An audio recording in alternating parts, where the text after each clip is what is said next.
علم ایک ایسی شے ہے جس سے انسان اپنے آپ کو کامیاب، پرسکون اور پرعشوب بنا سکتا ہے۔ ہمارے پاس آج علم تو بہت ہے لیکن عمل نہیں ہے۔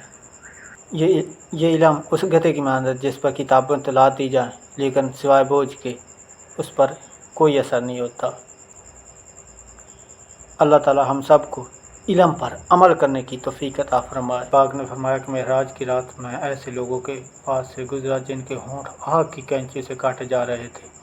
آپ صلی اللہ علیہ وآلہ وسلم نے فرمایا، میں نے پوچھا کہ یہ کون لوگ ہیں؟ فرشتوں نے جواب دیا، یہ دنیا دار خطبہ ہیں جو لوگوں کو بھلائی کا حکم دیتے تھے اور اپنے آپ کو بھول جاتے تھے، حالانکہ وہ کتاب الہی کی تلاوت کرتے تھے۔ کیا وہ عقل نہیں رکھتے تھے؟ وہ اقبال نے کیا خوب کہا ہے، عمل سے بنتی ہے جنت بھی جہنم بھی، یہ خاکی اپنی فطرت سے نہ نوری ہے نہ ناری۔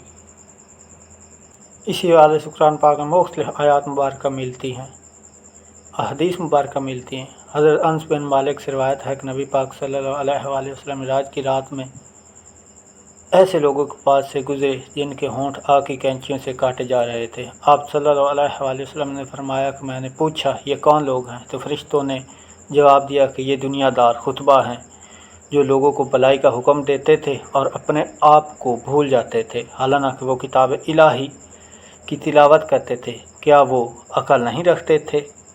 وہ اقبال نے خوب کہا ہے، عمل سے بنتی ہے جنت بھی جہنم بھی، یہ خاکی اپنی فطرت میں نہ نوری ہے نہ ناری۔